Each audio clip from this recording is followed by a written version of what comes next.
ఆంధ్రప్రదేశ్ ప్రభుత్వ నూతన ప్రధాన కార్యదర్శిగా 1991 బ్యాచ్ ఐఏఎస్ అధికారి జి సాయి ప్రసాద్ బాధ్యతలు స్వీకరించారు. ప్రకాశం జిల్లాకు చెందిన ఆయన ఇప్పటివరకు ఈ పదవిలో ఉన్న కె విజయానంద్ స్థానంలో నూతనంగా నియమితులయ్యారు. ఆంధ్రప్రదేశ్ రాష్ట్ర మానవ వనరుల అభివృద్ధి శాఖ మంత్రి నారా లోకేష్ అనకాపల్లి జిల్లా రాంబిల్లి మండలంలోని సీతాపాలం సెజ్ ఎస్సీజెడ్లో 2300 కోట్ల పెట్టుబడితో ఏర్పాటు చేయనున్న బ్లూజెట్ హెల్త్ కేర్ ప్రాజెక్టుకు శంకుస్థాపన చేశారు. ఫార్మస్యూటికల్ రంగాన్ని అభివృద్ధి చేసే ఉద్దేశ్యంతో నిర్మిస్తున్న ఈ ప్లాంట్ ద్వారా సుమారు 2000 మందికి ఉపాధి లభించనుంది.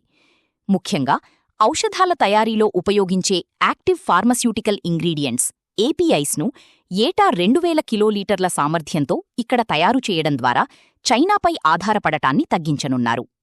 విశాఖలో ప్రోటాన్ యాక్సెలరేటర్ సెంటర్ భారతదేశ అణు పరిశోధనా ప్రోగ్రాంను అభివృద్ధి చేయడానికి ఆంధ్రప్రదేశ్లోని విశాఖపట్నంలో హై ఎనర్జీ ప్రోటాన్ యాక్సెలరేటర్ కేంద్రాన్ని ఏర్పాటు చేయనున్నారు. దేశంలో పుష్కలంగా ఉన్న థోరియం నిల్వలను అణు ఇంధనమైన యురేనియంగా మార్చడానికి అవసరమైన హై ఎనర్జీ న్యూట్రాన్లను ఈ సెంటర్ ఉత్పత్తి చేస్తుంది. దీనిని డిపార్ట్మెంట్ ఆఫ్ అటామిక్ ఎనర్జీ పరిధిలో పనిచేసే మధ్యప్రదేశ్లోని ఇండోర్లో ఉన్న రాజా Ramanna centre for advance technology ఆర్ఆర్సీఏటీ సంస్థ ఏర్పాటు చేయబోతోంది.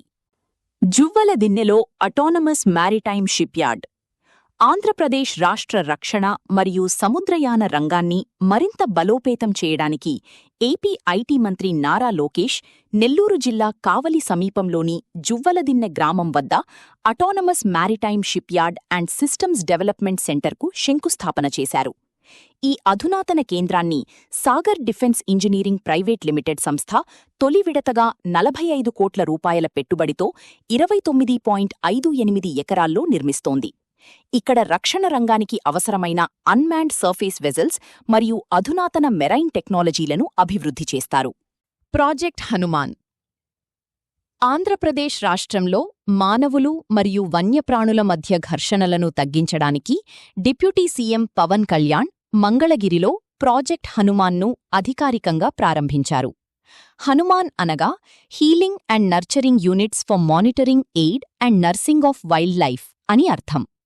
ఇందులో భాగంగా 93 ర్యాపిడ్ వాహనాలు, 7 వైల్డ్ లైఫ్ అంబ్యులెన్సులతో కూడిన 100 వాహనాలను ప్రారంభించడంతో పాటు విశాఖపట్టణం, రాజమహేంద్రవరం, తిరుపతి మరియు బైర్లూటి ప్రాంతాల్లో 4 వన్యప్రాణుల చికిత్సా కేంద్రాలను ఏర్పాటు చేస్తున్నారు.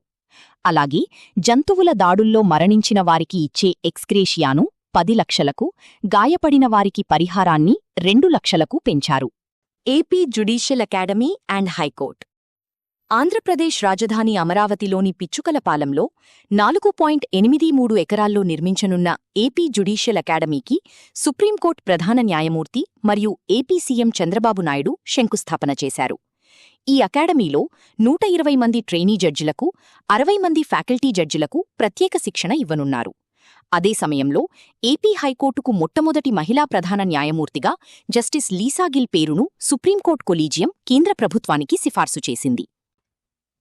డ్రైవర్ కమ్ గైడ్ ప్రోగ్రాం ఆంధ్రప్రదేశ్లో పర్యాటక రంగాన్ని అభివృద్ధి చేసే లక్ష్యంతో ఏపీ పర్యాటక శాఖ ర్యాపిడో సంస్థతో కలిసి డ్రైవర్ కమ్ గైడ్ అనే వినూత్న కార్యక్రమాన్ని ప్రారంభించింది.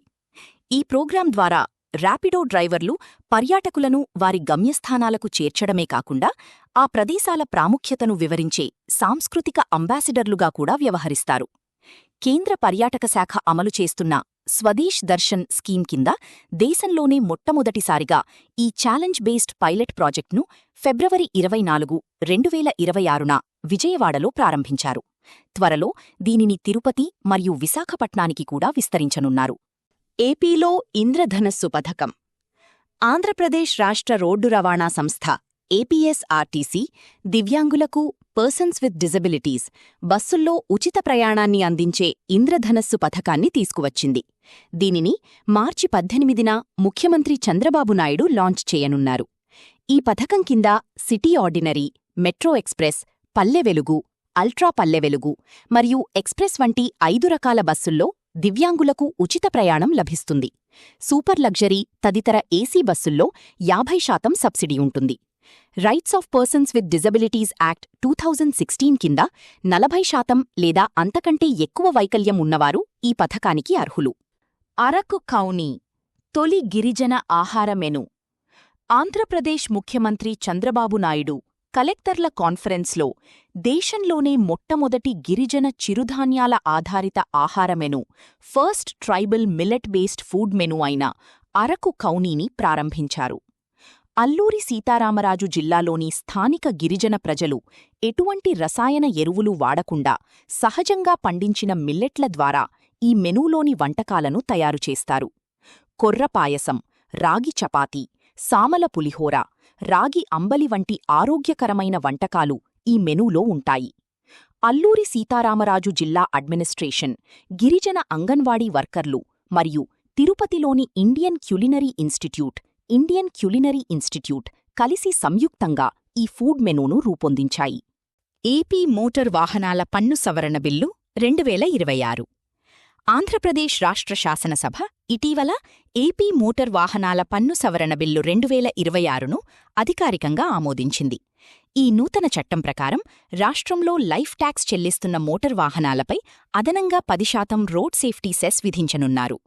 ఈ అదనపు పన్నుల ద్వారా రాష్ట్ర ప్రభుత్వానికి నెలకు సుమారు 22.5 కోట్ల రూపాయల అదనపు ఆదాయం రానుండగా, ఆ నిధులను ప్రధానంగా రహదారుల మరమ్మతులు మరియు రోడ్ల మౌలిక వసతుల అభివృద్ధి కోసం వినియోగిస్తారు. ఈ బిల్లు అమలు చేయడం కోసం 1963 నాటి ఏపీ మోటార్ వెహికల్స్ టాక్సేషన్ చట్టానికి ప్రభుత్వం సవరణ చేసింది. అన్నమయ్య జిల్లాలో తెలుగు శాసనాలు.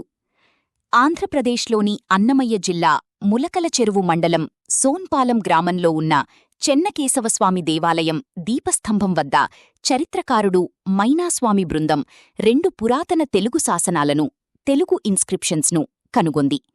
ఒక శాసనంలో శ్రీ జయ జయాభ్యుదయ అని, మరొకదానిలో జయ సంవత్సరం అని లిఖించబడి ఉన్నాయి.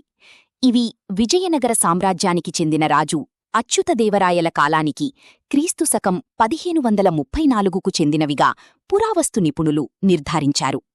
ఏపీ జనాభా నిర్వహణా విధానం ముసాయిదా. ఆంధ్రప్రదేశ్ ముఖ్యమంత్రి నారా చంద్రబాబు నాయుడు రాష్ట్ర అసెంబ్లీలో జనాభా నిర్వహణా విధానం ముసాయిదాను ప్రవేశపెట్టారు. రాష్ట్రంలో తగ్గిపోతున్న సంతానోత్పత్తి రేటును పెంచేందుకు దంపతులు 3 పిల్లలను కనేలా ప్రోత్సహించడం ఈ పాలసీ ముఖ్య ఉద్దేశ్యం. శాంపిల్ రిజిస్ట్రేషన్ సిస్టమ్ 2023 నివేదిక ప్రకారం భారతదేశ టోటల్ ఫర్టిలిటీ రేట్ 1.9గా ఉండగా ఏపీలో అది కేవలం 1.5గానే ఉంది. జనన మరణాల మధ్య సమతౌల్యం, రీప్లేస్మెంట్ లెవెల్ ఉండాలంటే ఇది కనీసం 2.1 ఉండాలి.